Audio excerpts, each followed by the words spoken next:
Hi guys, thanks for tuning in to my series of reviews on the Star Wars movies, and today we're looking at the final episode in the original trilogy, Return of the Jedi. Return of the Jedi was released in 1983, and yes, it's the one with the Ewoks in it. Return of the Jedi is the final part in the original trilogy and concludes the Skywalker saga, at least until Force Awakens came out many years later.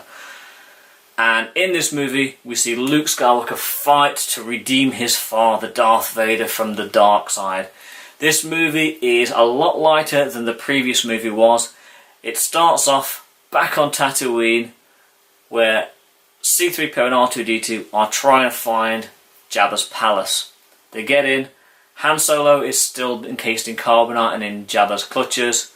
Luke never came back, Leia's disappeared, Lando and Chewbacca are wherever. So C-3PO and R2-D2 turn up at the palace and have a message for Jabba. R2-D2 relays the message and Luke is asking Jabba the Hutt to release Han, otherwise he's going to suffer. Jabba laughs this off and subsequently Luke turns up using Jedi mind tricks and gets in there and is pretty much captured, thrown into a dungeon, and there we see a nice little battle with the Rancor monster, which looks pretty crap compared to some of the other effects we got in earlier movies. It didn't help with George Lucas tinkering with it later on, but it still doesn't match, in my own personal opinion, and this is all this is, some of the effects we got in earlier movies. Mainly because of the green screen elements and so forth. But essentially Luke fights the Rancor and essentially kills it. Once he escapes, he doesn't escape for long because he's only really escaping the dungeon, and then he's put onto Jabba's barge where he's going to be fed. Along with Han, who's been released by Princess Leia from the carbonite, and he is now suffering from a blindness based on hibernation. They're all going to be fed to the Sarlacc monster. And again, George Lucas tinkered here what went from a perfect idea, just this big pit that slowly digests you over countless years, to the big pit with a mouth popping out and tentacles. The tentacles were already going to be there in the original movie anyway, but the mouth was just overkill and just reminds me of Little Shop of Horrors, to be honest. It doesn't work at all.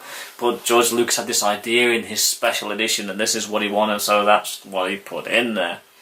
But our heroes manage to escape from the Sarlacc monster. They defeat Jabba by blowing up his barge and Princess Leia kills him. Princess Leia is in her beautiful little gold bikini here, and we see a lot more flesh than we've seen in previous movies. Carrie Fisher is absolutely stunning, and this gold bikini has been the vision of a lot of boys' dreams for many years. Just watch the episode of Friends where Ross talks about it. It's a symbol of this movie and is one of the things that stands out from this movie. So our heroes escape and we learn that there's a new Death Star being built, so they have to try and stop this Death Star from becoming operational because it's even more powerful than the previous one. So head out to the Forest Moon of Endor with stolen plans and passwords because they need to deactivate an energy field that's protecting the new Death Star. This is where the Ewoks are introduced, and the original idea, I believe, was to introduce the planet of the Wookiees, which would be Kashyyyk. But for one reason or another, probably merchandising, I would have thought, they went for these small, fluffy little Ewoks. And you can kind of see George Lucas's influence here. I know it's his series, but you can kind of see George Lucas's influence here because he likes playing things up for the kids. And with the Ewoks, he certainly does that. We get a few nice chase sequences with the speeders. Again, the special effects not quite as good as we could have expected. You can see a lot of it is green screen here, but on the whole it doesn't really detract from the movie as such. Luke feels he's endangering the mission, so he goes off and surrenders himself to Darth Vader, and Han and Leia continue with the band of rebels to try and deactivate the energy field. Again, rebel forces are slightly outwitted by the Imperial forces because the Emperor has got a big plan and he's manipulating everything from behind the scenes. He knows exactly what's going to happen and he manipulates it to go down exactly as he's planned. So Han is up against it, trying to get the energy field to be deactivated. Millennium Falcon is being piloted by Lando Calrissian and a character called Nien Nunb, who, again, going back to when I was a kid, it was an exclusive toy that you had to save tokens for off the back of toy wrappers and then send off so many tokens to get your free figure. Yeah, that was kind of how things were done back in the 80s. So the energy field is taken down just in time for the Millennium Falcon and the rest of the rebels to fly inside the Death Star, blow up the energy core, whatever it is, inside the Death Star. And you think these Imperial forces would learn that you just don't leave big exhaust ports, especially the last one was 2 meters on A New Hope. This one, you can actually fly ships inside. They fly inside, blow it up, and Luke faces Darth Vader one final time. The Emperor and Darth Vader have Luke caught captive since he's surrendered to them. The Emperor tries his most to try and get Luke to convert to the dark side, but Luke fights it. We do see signs that he might do, because he pretty much plays into the Emperor's hands, but he doesn't. In the end, Luke defeats Darth Vader. Darth Vader then watches the Emperor as he's firing lightning into Luke from his fingers, and as Luke is screaming in pain, Darth Vader steps up to protect his son, grabs the Emperor and throws him off the platform and into the abyss. Subsequently, Darth Vader starts to die, his life support system starts to fail, and then Luke takes off his mask so that Darth Vader can view Luke, his son, with his own eyes. It's pretty much the movie. And of the 3 movies in the Star Wars original trilogy, this is the weakest of the 3.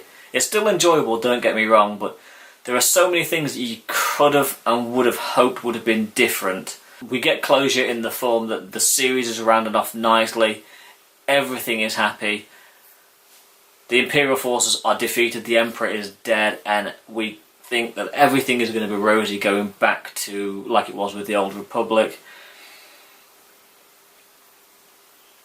But it just somehow doesn't seem to measure up to the previous 2 movies. Maybe because The Empire Strikes Back set the bar so high, this just seems to fall a little bit, so maybe it's that. Maybe it's because George Lucas was tinkering and meddling and getting involved with the direction. He didn't let Richard Marquand do the directing himself, and that does show in places. It doesn't feel cohesive and it doesn't feel entirely comfortable. Maybe that sounds strange, but to me it just doesn't feel right in places, and I believe George Lucas was trying to be involved a lot more than he was.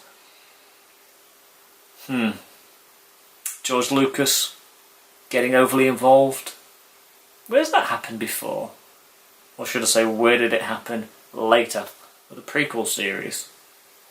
But anyway, The Empire Strikes Back is a fun romp. Performances are brilliant. The music is absolutely top notch. John Williams is just so in tune with this universe and with these characters, and the effects not quite as good as with the previous 2 movies in my own opinion, but they're still pretty decent for the time. If you compare it with other movies that came out around the same time, still pretty decent. I'd give Return of the Jedi 3.5 out of 5. Not to the levels of Empire or indeed the original Star Wars, but still an enjoyable movie nonetheless. We get a good final look at our characters as they were, and it was a good send-off, but it could have been better. There's so much more they could have done with it. So thanks very much for watching. That is the original Star Wars trilogy all wrapped up now. We've got one more review in this series, which is The Force Awakens, which will be out really soon. If you haven't seen the other movies in this playlist, I'll put the link to the playlist somewhere above. There's now all 6 movies here in the playlist, and I'll add The Force Awakens to it when it comes out. And yeah, December. We're merely days away from the release of The Last Jedi, and I cannot wait. This movie is going to be awesome. I really cannot wait to see Mark Hamill on the big screen as Luke Skywalker again in an actual meaty role, not just a 3-second cameo at the end of a movie.